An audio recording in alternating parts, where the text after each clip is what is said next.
A Bíblia tem sido usada ao longo dos anos de uma maneira muito equivocada por uma série de pessoas. Alguns têm feito da Bíblia um verdadeiro livro de superstição.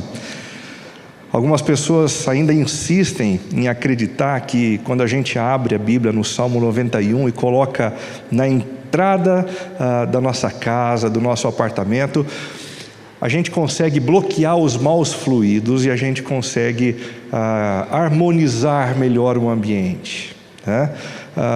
Outros preferem o Salmo 121, que é o salmo que fala do quanto o Senhor guarda a nossa entrada e a nossa saída. É uma maneira de usar a Bíblia que não corresponde ao propósito para o qual a Bíblia foi criada. Existem outras pessoas que ainda usam a Bíblia como fonte de misticismo.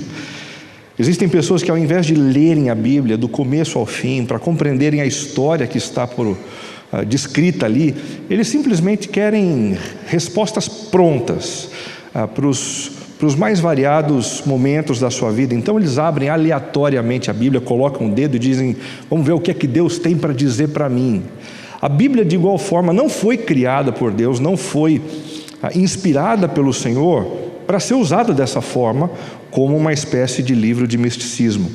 Tem gente também que faz da Bíblia um livro de moral, e todas as vezes que param para ler a Bíblia, param com essas lentes, com esses óculos. Eu preciso perceber aqui uma maneira de organizar melhor a minha vida, de cuidar melhor dos meus familiares. Livro de moral, livro de ética. Muito embora a Bíblia contenha moral e contenha ética, ela não é o centro do que a Bíblia revela. Existe um contexto muito maior que, se for reduzido a esse contexto moral, é empobrecê-la. Por fim, existem pessoas que fazem da Bíblia um livro de autoajuda. Existem pessoas que só olham para as histórias bíblicas tentando tirar algumas lições práticas para o dia a dia, e dessa forma também empobrecem.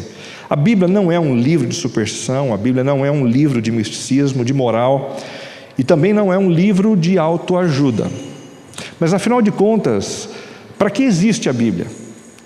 Por que é que o Senhor nos deu esse livro tão precioso, tão maravilhoso? A resposta que eu trago hoje vem da boca de um estudioso da história das religiões, um hindu, que disse a um missionário chamado Leslie Newbigin: eu não consigo entender por que vocês, missionários aqui na Índia, nos apresentam a Bíblia como um livro de religião.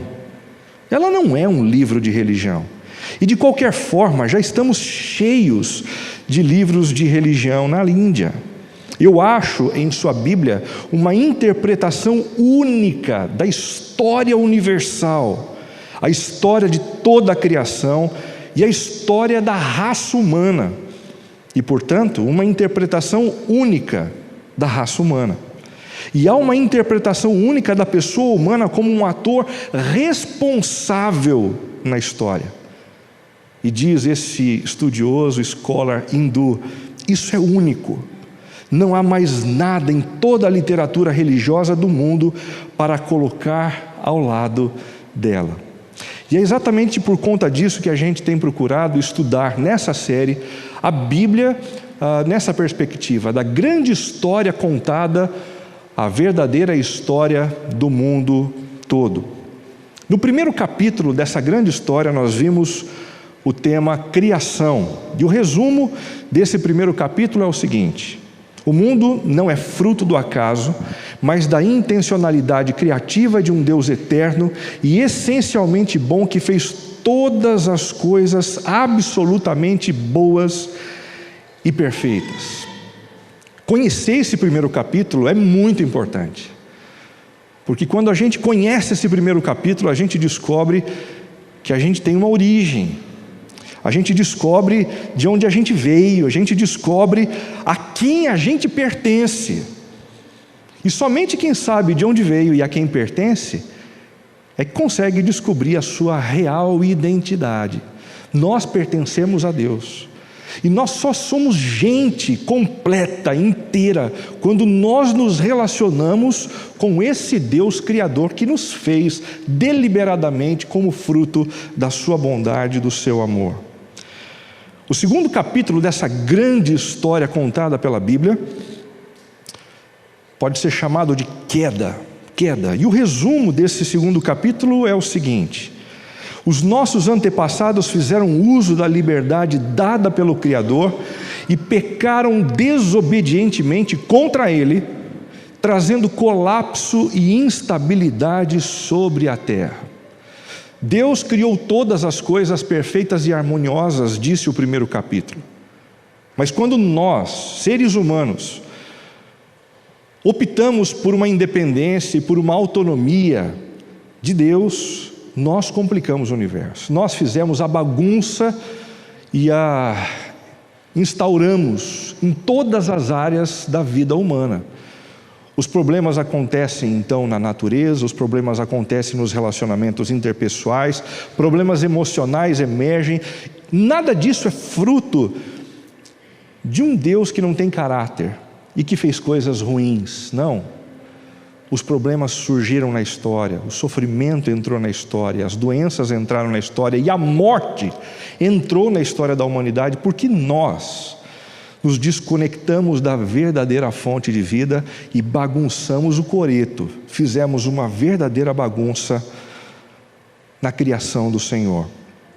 O terceiro capítulo que nós vimos na semana passada foi chamado de Chamado, e ele tem como resumo o seguinte: Deus iniciou um movimento de resgate chamando um povo para viver de maneira transformadora, mas esse povo falhou e um descendente perfeito lhe foi permitido, lhe foi prometido. Conhecer esse terceiro capítulo é igualmente imprescindível, porque esse terceiro capítulo nos mostra que Deus não nos deixou por conta da rebelião, Ele não nos abandonou no meio da bagunça que nós fizemos.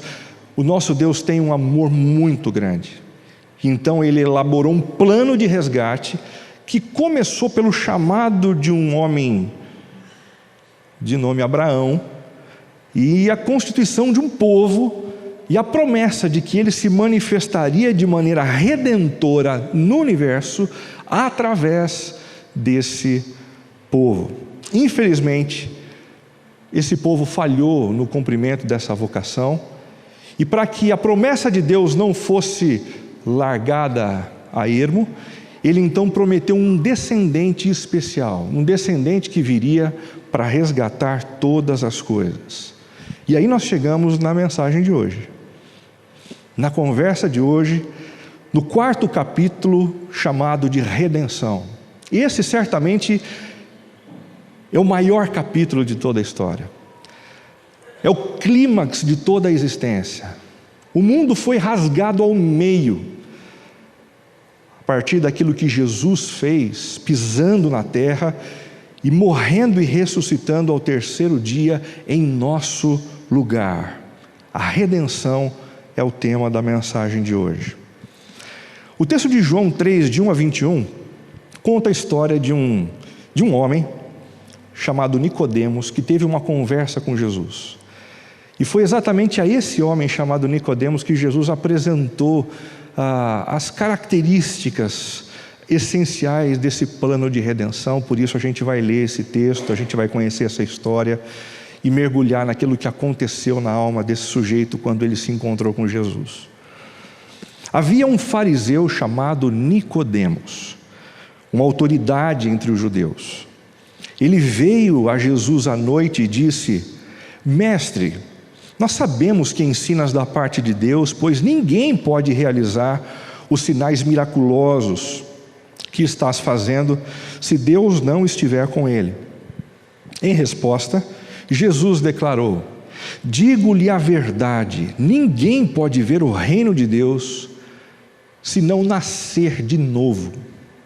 Perguntou Nicodemos: como é que alguém pode nascer sendo velho? É claro que não pode entrar pela segunda vez no ventre de sua mãe e renascer. Respondeu Jesus: eu digo-lhe a verdade, e preste atenção, Nicodemos. Ninguém pode entrar no reino de Deus se não nascer da água e do Espírito. O que nasce da carne é carne, mas o que nasce do Espírito é Espírito. Não se surpreenda pelo fato de eu ter dito: É necessário que vocês nasçam de novo. O vento sopra onde quer. Você o escuta, mas não pode dizer de onde vem nem para onde vai. Assim acontece com todos os nascidos do Espírito. Perguntou então Nicodemos: como pode ser isso? E perceba a dificuldade de Nicodemos, um homem inteligente, em alcançar o pensamento de Jesus. Jesus lhe respondeu: você é mestre em Israel e não entende essas coisas? Asseguro-lhe que nós falamos do que conhecemos e testemunhamos do que vimos, mas mesmo assim vocês não aceitam o nosso testemunho. Eu lhes falei de coisas terrenas e vocês não creram. Como crerão se lhes falar de coisas celestiais? Ninguém jamais subiu ao céu, a não ser aquele que veio do céu, o Filho do Homem. Da mesma forma como Moisés levantou a serpente no deserto, assim também é necessário que o Filho do Homem seja levantado, para que todo o que nele crer tenha a vida eterna. Porque Deus tanto amou o mundo que deu o seu Filho unigênito, para que todo o que nele crer não pereça, mas tenha a vida eterna. Pois Deus enviou o seu Filho ao mundo não para condenar o mundo, mas para que este fosse salvo por meio dele. Quem nele crê não é condenado, mas quem não crê já está condenado por não crer no nome do Filho unigênito de Deus. Este é o julgamento. A luz veio ao mundo, mas os homens amaram as trevas e não a luz, porque as suas obras eram más. Quem pratica o mal odeia a luz e não se aproxima da luz, temendo que as suas obras sejam manifestas. Mas quem pratica a verdade vem para a luz, para que se veja claramente que as suas obras são realizadas por intermédio de Deus. Quem pratica a verdade vem para a luz, para que se veja claramente que as suas obras são realizadas por intermédio de Deus. Quem é Nicodemos? Quem é esse sujeito que tem a vida completamente transformada depois de um encontro com Jesus de Nazaré? A gente pode dizer num primeiro momento que Nicodemos era alguém que tinha aparentemente tudo. Sabe aquele sujeito que, quando a gente olha para ele, para a família dele, para ela, para a família dela, a gente diz: ah, se minha vida fosse assim. Ah, se eu tivesse o que esse sujeito tem, as oportunidades que esse sujeito teve. Ah, sim, a minha vida seria muito melhor. Muita gente olhava para a vida de Nicodemos como sendo esse alvo a ser buscado. Um homem que tinha aparentemente tudo. A ascendência familiar tradicional era a primeira coisa. O texto bíblico não fala a respeito do sobrenome de Nicodemos, mas o que a gente sabe é que a sociedade daquele tempo era uma sociedade extremamente estratificada, ou seja, quem era pescador e tinha um filho, provavelmente teria um filho que se tornaria um pescador. Se alguém tinha que um filho e era marceneiro, provavelmente o seu filho se tornaria um marceneiro. Agora, se seu filho era aristocrata, provavelmente o seu filho teria condições de se tornar um aristocrata. É o que deve estar acontecendo aqui com esse homem chamado Nicodemos. Ele não chegou na posição aonde ele se encontra nesse momento aqui, simplesmente porque tinha uma capacidade fora do comum. Ele tinha oportunidades ligadas à própria tradição familiar. O sobrenome dele abria portas. O sobrenome dele abria portas para estudar em alguns lugares privilegiados, para fazer algumas viagens encantadoras, para conversar com gente realmente importante e significativa. Mas não apenas isso, ele tinha uma formação acadêmica excelente. Para chegar onde Nicodemos chegou, sendo uma autoridade entre os judeus, ele não precisava ter apenas um sobrenome especial. Ele tinha que ter muito conhecimento, ele tinha que ser dotado de uma intelectualidade realmente muito grande. Ele precisava conhecer de leis, ele precisava conhecer da religião, ele precisava conhecer da sociedade de maneira muito abrangente. Em terceiro lugar, ele possuía uma posição profissional proeminente. Uma posição profissional proeminente. A palavra grega utilizada para descrever a autoridade de Nicodemos aqui nesse texto é a palavra arcon, uma palavra que significa literalmente governador. Ou seja, isso nos leva a crer que ele era um dos membros do Sinédrio. O Sinédrio, que era aquela organização, aquela associação formada pelos anciãos, maduros e inteligentes dentro de Israel. O Sinédrio possuía funções políticas, legislativas e educacionais, ou seja, não era qualquer um que ocupava essa cadeira. Ascendência familiar tradicional, formação acadêmica excelente, posição profissional proeminente, e não para por aí. Ele era alguém de uma moral irrepreensível e inquestionável. Como religioso, ele fazia parte de um grupo chamado Grupo dos Fariseus. E os fariseus eram obcecados por lei. Eles criam que a observância das leis tinha a condição de resgatar o ser humano, a plenitude do ser humano. Então eles obedeciam às leis de Deus e, mais do que isso, eles criavam leis acima das leis de Deus para que as leis de Deus fossem cumpridas por eles. Mais de 600 leis eram classificadas com grau de importância, algumas negativas, outras positivas. Tudo isso para fazer da vida dos fariseus uma vida mais ilibada, uma vida mais correta, uma vida mais justa. Todo mundo reconhecia isso. Ele também tinha uma condição financeira muito diferenciada, muito diferenciada. Quando a gente corre os nossos olhos no Evangelho de João, a gente descobre que quando Jesus morreu, foi exatamente esse homem chamado Nicodemos que conseguiu 34 quilos de uma mistura que envolvia aloe e mirra, que era utilizada para embalsamar corpos de pessoas muito importantes. A quantidade é o que assusta a gente. 34 quilos era uma quantia realmente grande desse material. E essa quantidade só era utilizada para o embalsamamento dos reis. Dos reis. De fato, ele possuía uma vida financeira muito estável, muito tranquila, muito diferenciada. E possuía também uma religiosidade operosa e praticante.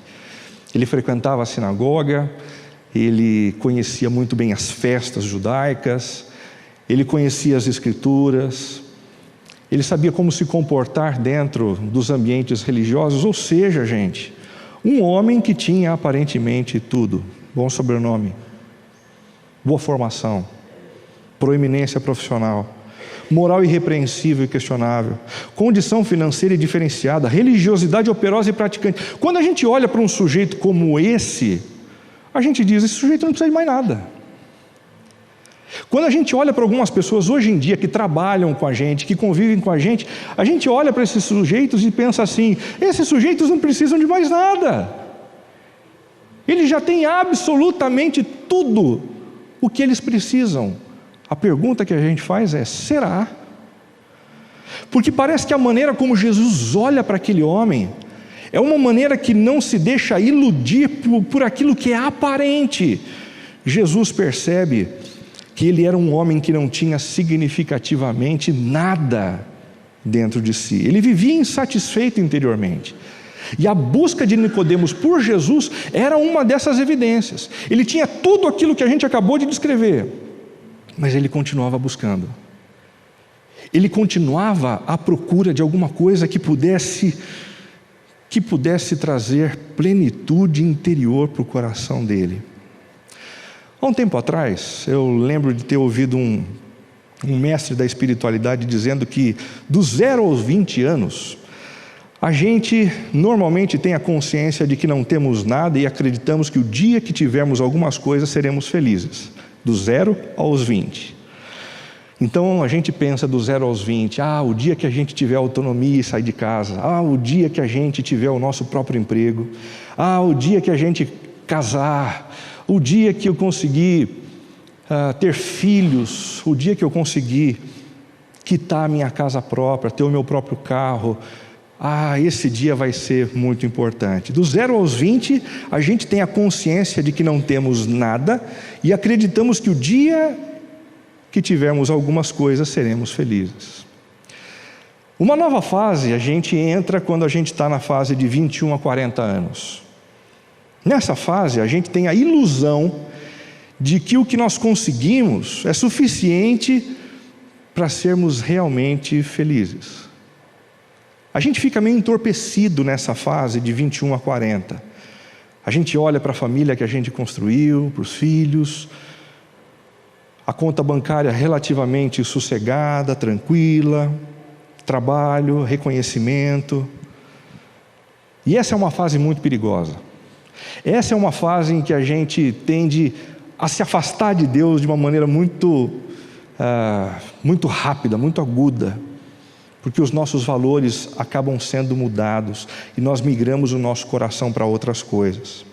De 40 a 60 anos nós temos uma terceira fase na vida. A gente tem ali a sensação de que as coisas que a gente conquistou não podem nos fazer felizes, mas a gente não conta isso para ninguém. Alguma coisa começa a nos incomodar, dizendo assim, a gente conquistou algumas coisas, mas a gente ainda não chegou lá. Essas coisas não me supriram como eu esperava que elas pudessem me suprir. Elas não me deram a felicidade que eu esperava, mas eu não conto, eu não falo nada. A terceira e última fase, a quarta e última fase, vai dos 61 em diante. E mostra pessoas com a convicção de que não tem absolutamente nada, apesar de terem alcançado bens, família, netos. E nenhuma das coisas que a gente pode adquirir, comprar, é capaz de nos fazer felizes. Talvez seja por isso, gente, que nessa fase da maturidade é que a maioria das pessoas se aproxima de Deus. Porque enquanto a gente vive a ilusão de que os bens podem nos encher de felicidade, a gente corre atrás dessas coisas. A gente vive debaixo de uma ilusão. Mas quando a gente vai chegando no final da vida, vai batendo aquela convicção de que não adiantou de nada juntar algumas coisas, construir alguns patrimônios. Isso não nos preenche mais. Isso é vazio demais. E esse não é o legado que nos alimenta como a gente gostaria que fôssemos alimentados. Olhando para essa história das 4 fases, algumas pessoas podem dizer assim, então é tranquilo, a gente pode deixar que os nossos filhos cresçam do jeito que eles querem crescer, ambicionando o que eles querem ambicionar. A gente pode deixar eles durante a fase dos 21 aos 40, vivendo a ilusão de que eles têm o suficiente. Lá na frente, eles vão se voltar para Deus. Essa é uma maneira muito equivocada da gente entender a vida, porque a gente começa a deixar os melhores anos da nossa vida à mercê de buscas infindáveis. O poeta, autor de Eclesiastes, diz que a gente deve se lembrar do Criador nos melhores dias da nossa vida, nos dias da nossa mocidade, para fazermos com que Jesus seja uma realidade presente em cada uma das nossas fases, a fim de nós não nos envolvermos com coisas loucas desse mundo, com coisas insanas que não podem nos satisfazer.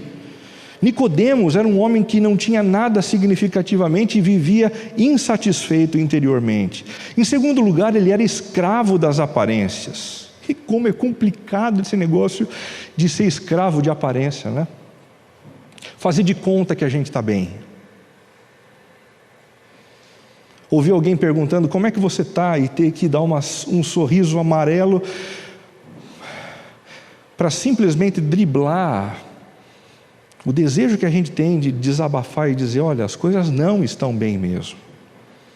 Ele vivia como um escravo das aparências, e a prova disso é que ele foi buscar Jesus à noite, quando já não havia mais a luz do dia, para que a sua imagem não fosse maculada diante das demais pessoas, para que os outros judeus não dissessem, o que está acontecendo?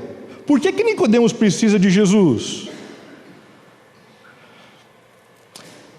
Alguns de nós temos resistido a uma busca mais profunda por Deus exatamente com medo do que as pessoas vão dizer.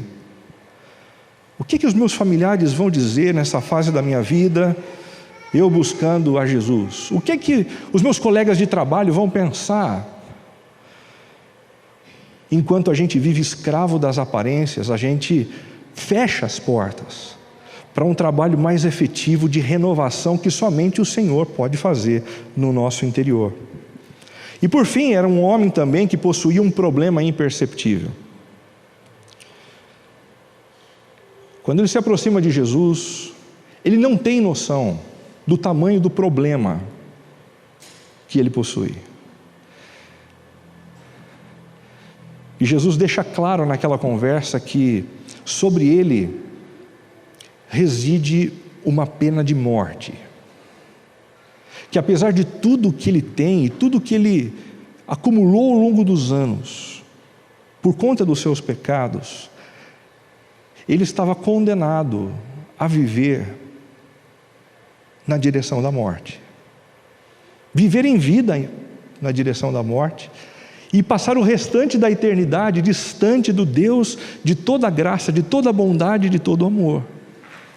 Ele não sabia desse tipo de problema, assim como muitos dos nossos amigos não sabem desse problema. A maioria dos nossos amigos acredita que Deus nos ama porque Ele é um velhinho de cabelo branco, que assim não consegue fazer outra coisa senão nos amar, né?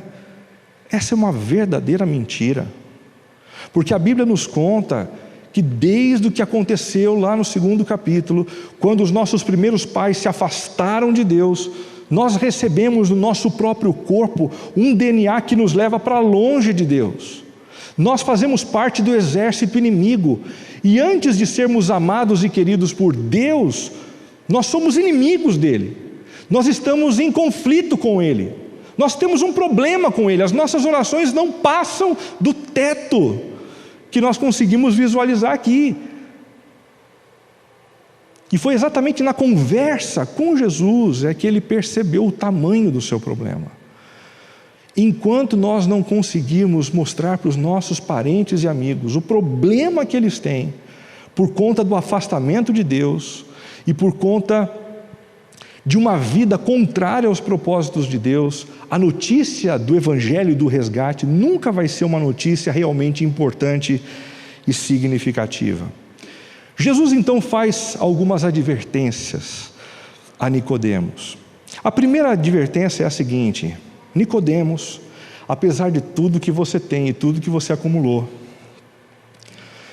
você precisa resetar a sua vida. Você precisa começar de novo. Porque o que você tem é nada, não te acrescenta, não te preenche, não te gera felicidade. Você precisa começar de novo. E ele faz essa menção dizendo que nós precisamos nascer de novo. Essa é a expressão utilizada por Jesus. E naquele mesmo momento Nicodemos fica perplexo, dizendo: eu não estou entendendo, Jesus, como assim?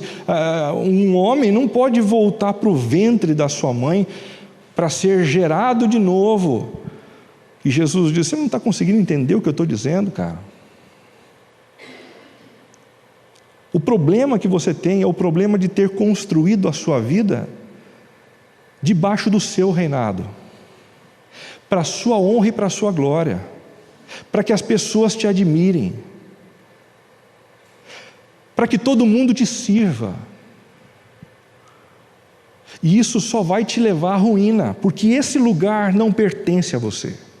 Esse lugar pertence ao Deus Criador do universo. A nossa vida só faz sentido quando a gente nasce de novo e passa a viver considerando Deus o centro do universo, considerando Deus aquele que merece receber toda a nossa devoção, toda a nossa adoração, todo o nosso trabalho, todo o nosso suor, todos os nossos recursos. A nossa vida só faz sentido quando a gente nasce de novo. Quando a gente nasce de novo. Nicodemos, você precisa começar de novo. Eu acredito que essa é exatamente a palavra que Deus tem dirigido a alguns aqui nessa manhã. Está certo que você acumulou algumas coisas, você já tem algumas coisas, mas enquanto esse novo nascimento não acontecer, enquanto você não for capaz de abrir mão de algumas compreensões que você tem, de algumas ideias que você tem, de algumas percepções da vida que você tem, de alguns hábitos que você tem, de alguns gostos, de algumas preferências que você tem, para então passar a viver a partir de mim e para a minha glória, você vai continuar correndo atrás do vento. E você não vai provar aquilo que eu gostaria que você provasse. A segunda advertência é: você não pode fazer isto sozinho. E aí foi muito doído para Nicodemos, porque Nicodemos era um sujeito pragmático. Assim que Jesus fala do novo nascimento, ele pergunta: então, como é que faz? Eu quero nascer de novo, eu quero resetar a minha vida, eu quero dar um boot no computador da minha existência. Aí Jesus diz assim: a coisa não funciona dessa forma. Você não tem controle sobre isso, Nicodemos. Você não tem controle sobre isso. O vento sopra aonde quer. Você pode ouvi-lo, mas você não tem controle sobre ele. O resetar a sua vida, o começar de novo, o ser resgatado por Deus, não depende da engenhosidade do que você tem na cabeça. É algo que acontece como fruto de um movimento de Deus, que vem como o vento que sopra sobre o nosso rosto. A gente não tem controle sobre isso. Você consegue imaginar o quanto isso foi difícil para Nicodemos? Um sujeito acostumado com autoridade, um sujeito acostumado com poder, um sujeito que dava respostas para todo mundo, um sujeito que procurava o tempo todo organizar a vida de uma forma lógica, que fizesse sentido para ele, ouvindo de Jesus: o milagre que você precisa, você não tem controle sobre ele. Esse negócio simplesmente acontece, e acontece como fruto de um plano de resgate que foi estabelecido pelo Senhor para a sua vida, Nicodemos. É exatamente aqui que Jesus começa a apresentar esse plano de resgate para Nicodemos. Um plano de resgate do qual ele não podia sequer participar. Ele não era o protagonista, ele não era o ator principal. Ele só era o alvo do benefício, o alvo da graça, o alvo do amor. O plano de resgate compartilhado por Jesus a Nicodemos naquela noite consistia no envio de um agente insubstituível. Você não é o agente, Nicodemos. Não é você que vai melhorar a sua vida. Não é você que vai se enobrecer. Não é você que vai criar uma sociedade melhor. O resgate que você, a humanidade e o cosmos precisa tem um agente diferente, singular e insubstituível. Percebam os versículos 12 e 13. Eu lhes falei de coisas terrenas e vocês não creram. Como crerão se lhes falar de coisas celestiais? Ninguém jamais subiu ao céu a não ser aquele que veio do céu, o Filho do Homem. Essa é uma expressão que muita gente passa desapercebido por ela. O que Jesus está dizendo para ele é: olha, eu estou comentando com você coisas que são de muito fácil entendimento. Imagine se eu compartilhasse com você aquilo que eu vi, aquilo que eu vi na eternidade. Isso foi a primeira coisa que chocou o coração de Nicodemos. Como assim aquilo que você viu na eternidade? Naquele exato momento, Nicodemos começou a perceber um colapso interior tomando conta da sua mente, porque para ele Jesus não passava de um mestre, para ele Jesus não passava de um curandeiro, um milagroso, para ele Jesus não passava de um homem de Deus. Mas o que Jesus está dizendo para ele é: eu existo antes mesmo de ter colocado os pés na história, e se eu falar das coisas que eu vi na eternidade, você não vai ter condições de entender, Nicodemos. E imediatamente uma pergunta emergiu no coração de Nicodemos: mas quem é Jesus? Quem é Ele? E o próprio Jesus responde: eu sou o Filho do Homem. Eu sou o Filho do Homem. Normalmente a gente pode olhar para uma expressão como essa e reduzir Jesus a um ser humano qualquer, filho de um homem e de uma mulher, um ser humano qualquer.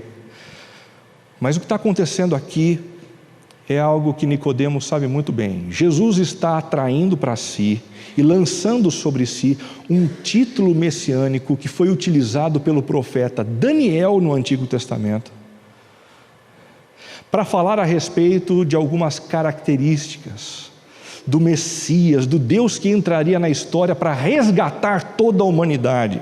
Dá só uma olhadinha o texto de Daniel, capítulo 7, de 13 a 14. Na minha visão à noite vi alguém semelhante a um filho de um homem. Percebeu a expressão? Vindo com as nuvens dos céus. Ele não é simplesmente filho de um homem e de uma mulher. A sua origem remete-nos à eternidade. Ele se aproximou do ancião e foi conduzido à sua presença. A ele foram dados autoridade, glória e reino. Todos os povos, nações e homens de todas as línguas o adoraram. Seu domínio é um domínio eterno que não acabará e seu reino jamais será destruído. A casa de Nicodemos caiu quando Jesus disse: eu sou o Filho do Homem. Não, Nicodemos, eu não sou simplesmente um mestre, eu não sou simplesmente um curandeiro, eu não sou simplesmente um exemplo para você. E enquanto você estiver olhando para mim com essa perspectiva e com esses óculos, a sua vida vai continuar a mesma. Se você deseja algo novo e diferente acontecendo com você, você precisa me conhecer como na verdade eu sou. Eu sou o Filho do Homem, aquele que tem autoridade sobre todas as coisas. Eu sou o Rei do reino. Eu vim restaurar o governo sobre toda a terra. E isso passa por algo que eu desejo fazer na sua vida, Nicodemos. Nascer de novo implica no reconhecimento de que existe um rei sobre todas as coisas e sobre a gente também. Sobre a gente também. Essa não foi a única vez que Jesus reclamou a sua divindade. Inúmeros momentos, em inúmeros episódios, Jesus fez isso. Eu cito também João capítulo 14, versos de 6 a 9, onde o próprio Jesus diz: eu sou o caminho, a verdade e a vida, sempre com um artigo definido. Ele não diz que ele é um caminho para Deus. Ele não diz que ele é uma pessoa simplesmente verdadeira, dentre outras pessoas que são verdadeiras, francas, honestas, bondosas, lúcidas, sábias. Mas eu sou a verdade, e eu sou a vida. E é somente quando a gente compreende Jesus dessa forma, é que começa a acontecer um processo de restauração completa no nosso interior. Ninguém vem ao Pai senão por mim. Essa expressão foi uma outra expressão que deixou Filipe, um dos discípulos de Jesus, perplexo. Como assim ninguém vem ao Pai senão por mim? Normalmente a gente a gente leria: ninguém vai ao Pai. Mas o que ele está dizendo é: ninguém vem ao Pai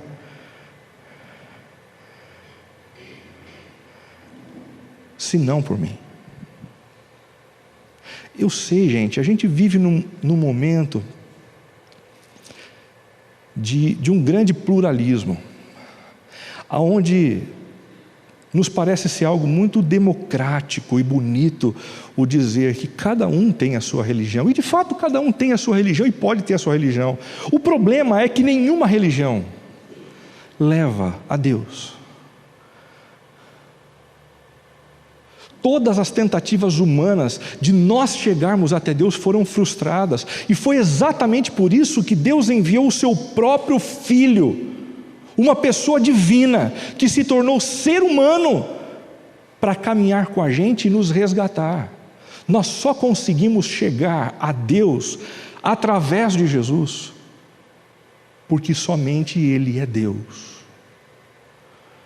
Maomé pode ter colocado inúmeras coisas bonitas, Gandhi pode ter colocado inúmeros pensamentos positivos ao longo da vida. Ninguém questiona a beleza dos poemas desses homens, de outros como Confúcio. Qualquer pessoa sabe ao longo da história. Ninguém está questionando que eles não tenham dito coisas boas. O problema é que nenhum deles era o próprio Deus, e nós não temos como chegar a Deus senão através dele mesmo. Se vocês me conhecessem a mim, também conhecerias a meu Pai, e já desde agora o conheceis e o tendes visto. Aí Filipe, o prático, diz assim: espera aí, eu não estou entendendo. Se o Senhor está falando do Pai, mostra o Pai para a gente. Nós queremos ver o Deus Pai. E Jesus respondeu: Filipe, eu já estou há tanto tempo com vocês, e vocês não me têm conhecido. O evangelista João disse que Jesus veio para os seus, e os seus não o receberam. O Deus encarnado entrou na história e pôs os seus pés ao nosso lado, mas nós não conseguimos distingui-lo. Tamanha a nossa morte espiritual, gerando incapacidade de reconhecer a identidade do nosso Senhor. Afirmar que Jesus é o agente insubstituível da redenção é afirmar a insuficiência das minhas obras para isso. Nicodemos, para de tentar chegar até mim cumprindo um bando de regrinhas, distribuindo cestas básicas no final do ano. Esse tipo de coisa não pavimenta o caminho para os céus. E ninguém está dizendo que ética não é bom, que moral não é bom, e que distribuir cesta básica para os pobres não seja positivo. O problema é quando a gente começa a usar essas coisas para tentar garantir o nosso direito de conversarmos com Deus e de vivermos em paz com Ele. Isso não é possível. É por isso que Deus enviou Jesus ao mundo. Afirmar que Jesus é o agente insubstituível da redenção é afirmar a insuficiência de qualquer outra pessoa. As nossas mais variadas linhas religiosas apresentam modelos de pessoas boas, de pessoas que tinham uma vida inspiradora. E se existem pessoas boas dentro das nossas religiões, esses exemplos devem ser seguidos. Agora, nenhum desses tem o poder de nos gerar salvação. O apóstolo Paulo, escrevendo na sua primeira carta a Timóteo, ele diz assim, que importa que sejamos salvos apenas pelo nome de Jesus, pois não há salvação em nenhum outro nome. Você consegue perceber a seriedade disso? Não é uma questão de democracia religiosa, É uma questão de que nós estávamos mortos nos nossos delitos e pecados, e Deus entrou na história através de Jesus como o único meio de se aproximar de nós. Por fim, afirmar que Jesus é o agente insubstituível da redenção é afirmar a insuficiência de qualquer outra religião. Religião nenhuma leva a Deus, nem o cristianismo. Mas é Deus quem entra na história para se aproximar de nós e para fazer por nós o que nós não podemos fazer. Assim como o vento vem e a gente não sabe de onde, ele sopra e a gente consegue ouvi-lo, mas a gente não tem controle sobre ele. Se Jesus é o agente insubstituível da redenção, não se contente em administrar uma aproximação respeitosa de Jesus. Não se contente com isso. Enquanto você se relacionar com Jesus nessa perspectiva, dele sendo alguém digno da sua admiração e do seu respeito, você vai continuar sendo o mesmo. Mas se você se esvaziar, se você nascer de novo e reconhecê-lo como o Deus sobre a sua vida, tudo passa a ser novo e tudo passa a ser diferente. Não se contente também com o fato de seus parentes e amigos já possuírem algum tipo de religião. A gente ouve isso o tempo todo, né? Não, o que importa é a gente ter uma religião, não importa qual. Isso é bonito, isso é democrático, isso se alinha bem com as perspectivas pluralistas da nossa cultura pós-moderna, contemporânea, mas não é o que a palavra nos revela. Eu sou o caminho, a verdade e a vida, e ninguém vem ao Pai, senão por mim. Em segundo lugar, o plano de resgate apresentado por Jesus a Nicodemos consistia na execução de um sacrifício indispensável. Um agente insubstituível teve que entrar na história, mas esse agente tinha como tarefa principal um sacrifício. Um sacrifício que não podia ser substituído por absolutamente nada. E isso nos mostra que Jesus não nasceu, não veio ao mundo para nos ensinar um caminho de felicidade, uma moral diferente. Ele veio prioritariamente para morrer por nós numa cruz.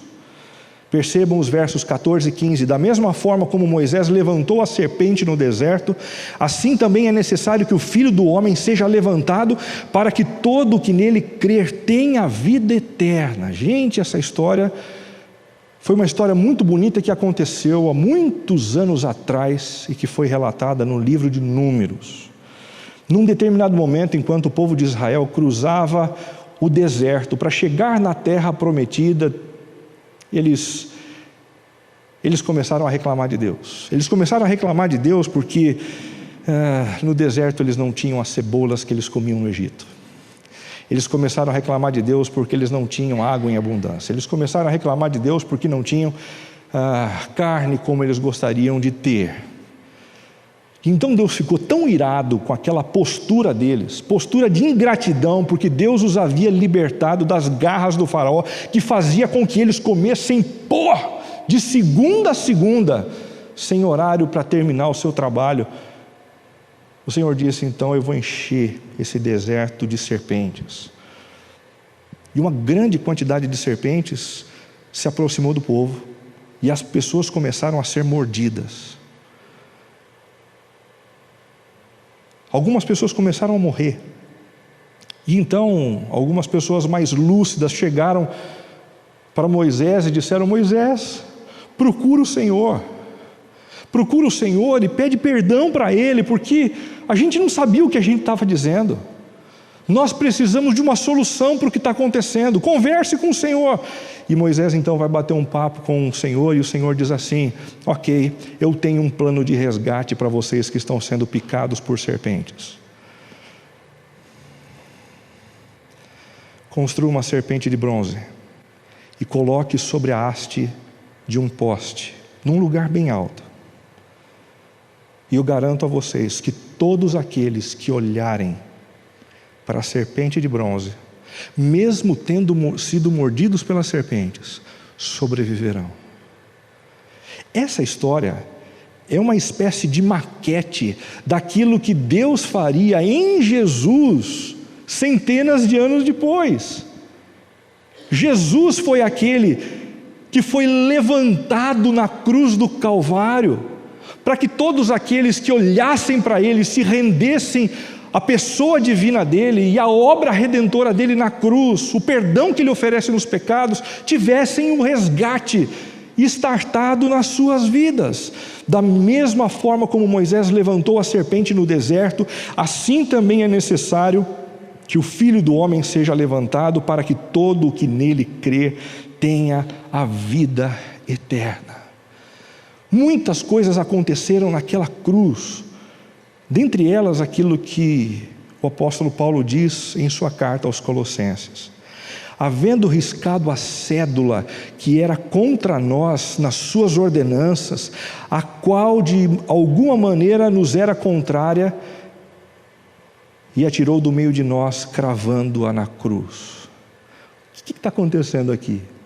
É como se cada um dos nossos pecados tivesse sido registrado numa espécie de post-it. E esse post-it lançado aos pés de Deus.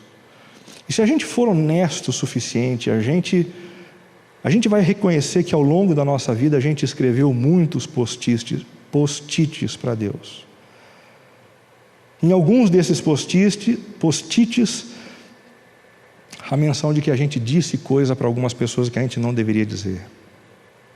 Algumas atitudes que a gente tomou e a gente não deveria ter tomado. Algumas omissões que a gente apresentou ao longo da caminhada e não deveria apresentar. Alguns passos deliberados de desobediência a Deus, tudo registrado e lançado em forma de pequenos post-its aos pés do Senhor. Na cruz, é como se todos esses post-its tivessem sido completamente rasgados, porque Jesus nos perdoou morrendo a morte que nós deveríamos morrer, havendo riscado a cédula que era contra nós nas suas ordenanças, a qual de alguma maneira nos era contrária, e a tirou do meio de nós, cravando-a na cruz. Por conta de Jesus, Deus não se lembra mais de alguns dos nossos pecados no passado. Deus não lida com a gente mais a partir daquelas coisas ruins que a gente fez. Eu recebi ontem uma mensagem de áudio de um amigo, pastor, que há 2 anos traiu a sua esposa, e ele estava desesperado na mensagem. E ele dizia: Renato, eu não aguento mais. Eu não aguento mais viver com essa culpa. Eu não aguento mais. Todas as vezes que a minha esposa pode, ela traz à tona a lembrança do que eu fiz de errado. E isso me destrói. A única coisa que eu consegui dizer para ele foi que, apesar da esposa dele não conseguir se esquecer do que foi feito, Deus fez isso com o pecado dele na cruz. Está pago. Completamente pago. Completamente pago. E é exatamente a consciência do que Jesus fez na cruz que nos alivia a vida. Como é bom a gente perceber que por causa de Jesus, Deus não está saindo atrás da gente como o caçador sai na direção da caça. Mas por causa de Jesus Ele decidiu nos amar. E despojando os principados e potestades, os expôs publicamente e deles triunfou em si mesmo. Aqui uma outra coisa importante que aconteceu naquela cruz. Aqueles que estavam sentados no trono do universo, desde que os primeiros pecados surgiram com Adão e com Eva, e se tornaram os responsáveis pela destruição do planeta, agora foram despojados. Saiam daqui! Jesus meteu o pé em todos eles, dizendo: quem governa sobre a terra sou eu. O reino foi restaurado. Já não é Satanás mais quem governa, já não é mais a reunião de anjos e potestades que conspiraram contra mim, que se rebelaram contra mim, mas eu retomei o poder do universo. Gente, o que está acontecendo aqui, nesse capítulo da redenção, não é algo que a gente ouviria descrito na seção religião, na revista Veja. Mas é algo que apareceria na revista de capa, na capa da revista. Nós não pertencemos mais a nós mesmos. O cosmos voltou às mãos daquele que tem o direito sobre tudo. Na cruz, Jesus voltou a ser o rei sobre todas as coisas. João 17, de 1 a 3 diz: Jesus falou assim, e levantando os olhos aos céus e disse: Pai, é chegada a hora, glorifica o teu Filho, para que também o teu Filho te glorifique a ti, assim como deste poder sobre toda a terra, para que dê a vida eterna a todos quanto lhe destes. Ele nos perdoou os pecados na cruz, Ele despojou os principados e potestades, e na cruz Ele nos concedeu vida eterna. Normalmente a gente tem uma visão muito equivocada dessa história de vida eterna, porque a gente é tentado a voltar os nossos olhos para o pós-história, rapidamente. A vida eterna tem uma dimensão pós-história, mas ela começa muito antes, sabia? Perceba o que o próprio texto diz: e a vida eterna é esta, que te conheçam a ti só, por único Deus verdadeiro, e a Jesus Cristo a quem enviaste. A vida eterna, plena de Deus, de alegria, de contentamento, ela não é algo que nos está simplesmente prometido, ela é algo que começa agora.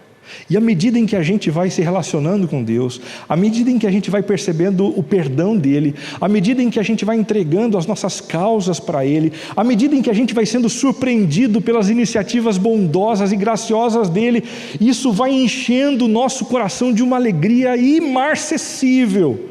A vida eterna começa agora e invade o restante da eternidade. Vejam João 5, 24 e 25. Eu asseguro, quem ouve a minha palavra e crê naquele que me enviou, tem a vida eterna e não será condenado, mas já passou da morte para a vida. Eu afirmo que está chegando a hora, e já chegou, em que os mortos ouvirão a voz do Filho de Deus, e aqueles que a ouvirem viverão. Que notícia maravilhosa! Da mesma forma como a morte não conseguiu conter Jesus e acabar com a sua existência, por causa de Jesus, a morte também não nos dominará. E isso é uma baita de uma notícia para pessoas que estão chegando perto desse dia, para pessoas que descobrem algumas doenças complicadas. Muito embora a gente sofra, muito embora a gente se sinta triste, porque doença e morte não foram elaboradas por Deus, o consolo que nos resta é o consolo de que a vida não termina quando os nossos olhos se fecham. Porque aqueles que começaram a vida eterna com Cristo serão ressuscitados com Ele e vão viver o restante da eternidade ao lado dEle, desfrutando da vida dEle, da justiça dEle, do amor dEle e da graça dEle, todos os dias, para todo o sempre. Porque o sacrifício de Jesus, o Deus encarnado, é indispensável, porque somente a pessoa ofendida é que pode oferecer o perdão pelo que fizemos a Ele. Esse sacrifício é indispensável porque somente a pessoa ofendida pelo nosso pecado é que pode nos perdoar. E porque somente uma pessoa sem pecado é que podia assumir o lugar de outra pessoa pecadora. Alguém aqui pode assumir o lugar de uma outra pessoa para morrer, sem que estejamos morrendo por conta dos nossos próprios pecados, pois o salário do pecado é a morte? Absolutamente não. O sacrifício de Jesus, como disse o próprio Jesus, foi necessário. Foi necessário. Não havia um outro jeito. Não havia uma outra forma. Se houvesse um outro jeito e uma outra forma, certamente o pai não sacrificaria o filho e não submeteria o filho aos horrores que ele mesmo desfrutou naquela semana da paixão. Em terceiro lugar, o plano de resgate consistia na inauguração de uma vida fascinante, porque Deus tanto amou o mundo que deu o seu Filho unigênito para que todo o que nele crê não pereça, mas tenha a vida eterna. Vida eterna, vida eterna. João 10,10 amplia a compreensão disso, dizendo que o ladrão não vem senão a roubar e matar e destruir, mas eu vim, eu, Jesus, vim para que tenham vida e a tenham em abundância. Eu sou o bom pastor dá a sua vida pelas ovelhas. E essa vida fascinante é uma vida sem culpa diante de Deus. Como é maravilhoso poder viver uma vida em paz diante do Criador, porque Ele não considera mais os nossos pecados, porque tudo isso foi pago na cruz. Também uma vida fascinante, porque é uma vida em liberdade, sem escravidão, sem correntes que nos aprisionem. Em terceiro lugar, uma vida em intimidade com Deus, porque agora perdoados a gente pode desfrutar do Senhor, e à medida em que a gente vai conversando com o Senhor, o nosso interior se enche de real satisfação, e uma vida com um propósito muito bem definido: lutar pela mesma causa do Senhor, o resgate de todas as coisas. Por fim, o plano de resgate consistia no início de uma restauração universal. Jesus declarou: ninguém pode ver o reino de Deus se não nascer de novo. Ninguém pode entrar no reino de Deus se não nascer da água e do Espírito. Percebam que por 2 vezes Jesus fala a respeito do reino de Deus, do reino de Deus. Diferente do que muita gente pensa. A morte de Jesus na cruz não veio simplesmente para salvar a nossa alma e reconduzi-la aos céus. A morte de Jesus na cruz vem para o reestabelecimento do reino. Ele agora governa. E através dos seus súditos, Deus vem consertando todas as coisas. Através de nós, a igreja, e esse é o assunto que a gente vai estudar na próxima semana. Deus deseja consertar o mundo. Nós devemos viver em obediência àquele que nos resgatou das trevas e nos trouxe para a luz, a fim de consertarmos a bagunça em nome dEle e para a honra e glória dEle. O reino de Deus possui uma dimensão pessoal. Romanos 14,17 diz: não se deixem enganar, nem imorais, nem idólatras, nem adúlteros, nem homossexuais passivos ou ativos, nem ladrões, nem avarentos, nem alcoólatras, nem caluniadores, nem trapaceiros herdarão o reino de Deus. E não se surpreenda com a menção de nenhum pecado aqui.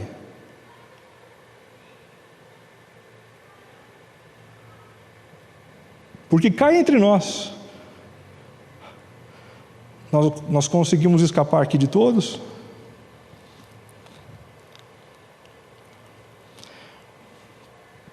Assim foram alguns de vocês, diz Paulo.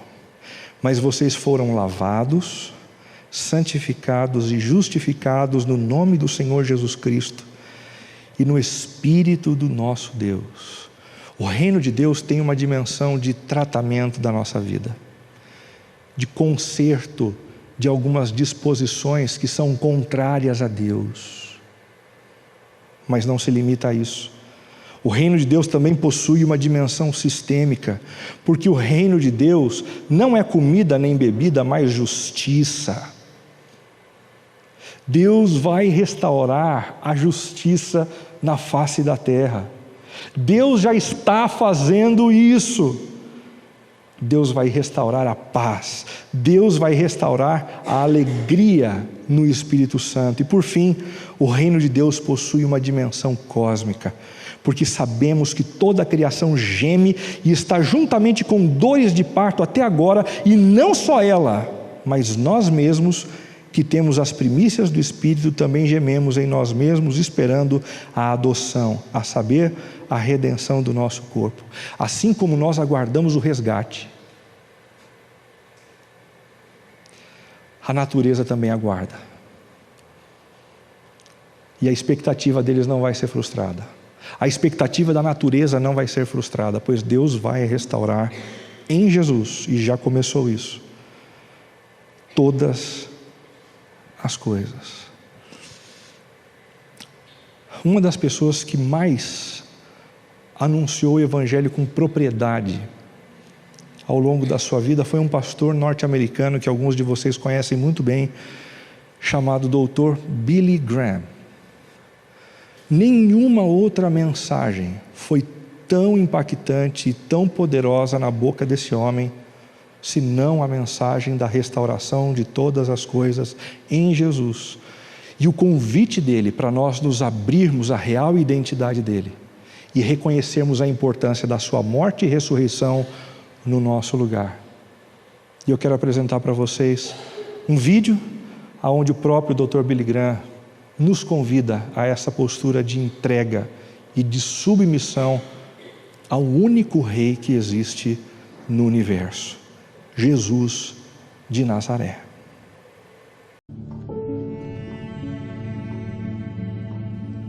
There is no other way of salvation except through the cross of Christ. Jesus said, I'm the way, the truth, and the life. No man cometh to the Father but by me. The only way to the Father, Father God, is through His Son, Jesus Christ. Now, why Jesus? He's the only one that was born into this world without sin. But more than that, He was the righteous one. And when you come to Him, you're clothed in His righteousness. God no longer sees your sin. He no longer sees your own heart. He sees Jesus. Now, I don't understand all about it. There are many things about the cross and about salvation that I do not understand. And I'm not told that I have to understand it all. I'm told that I'm to believe. And anybody can believe. A blind man can believe. A deaf man can believe. An old person can believe. A young person can believe. And that word believe means commit. I commit my life totally to Him.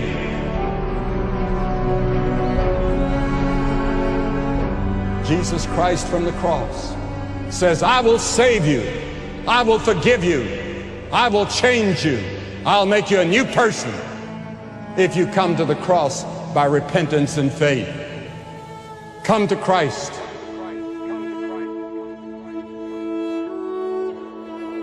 When you come to Christ, you come by the way of repentance. Repent means to change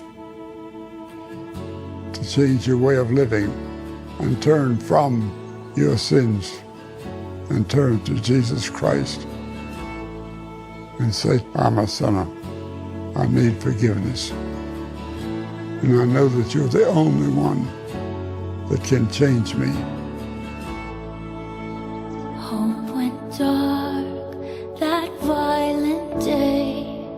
The whole earth quaked at love's display. 3 days silent in the ground, this body born for heaven's crown. But on that bright and glorious day, heaven opened up the grave. He's alive and risen indeed. Praising arms of mercy free. Death has done and blood has won. Hallelujah, hallelujah. Jesus Christ is overcome. He has risen from the dead.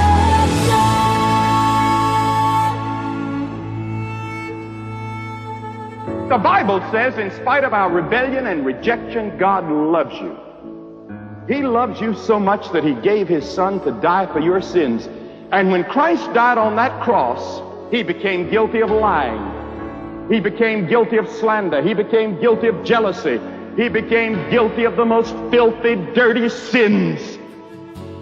Christ took the hell that you and I deserve. Now God said, receive him, believe in him, put your trust and your confidence in him, and I will forgive your sins, and I will guarantee you eternity in heaven. It's all yours, and it's all free. All you have to do is receive it. Today, I'm asking you to put your trust in Christ. I'm going to ask you to pray this prayer, sentence by sentence, after me. Dear Heavenly Father,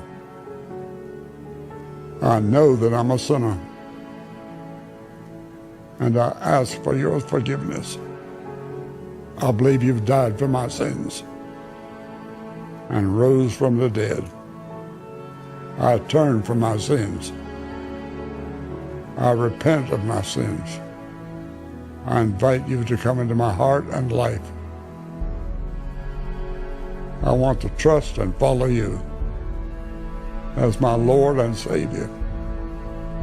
In Jesus' name, amen. He's alive. I've given my life not to a dead Christ, but to a living Christ. And he's given me a song to sing. He's given me a flag to follow.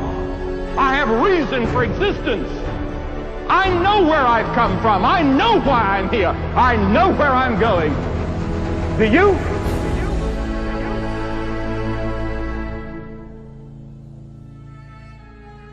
Feche os teus olhos, converse com Deus. Se você ainda não entregou a sua vida para Jesus, da forma como o Billy Graham acabou de nos dizer, diga para Ele, de maneira muito íntima e pessoal: eu pertenço ao Senhor. Eu reconheço que Tu és o Rei sobre toda a terra. Eu me arrependo dos meus pecados. E eu desejo nascer de novo pela ação maravilhosa do Teu Espírito. Realiza isso na minha vida. Começa tudo de novo, para que então um novo homem e uma nova mulher possam surgir pela ação do Espírito de Deus.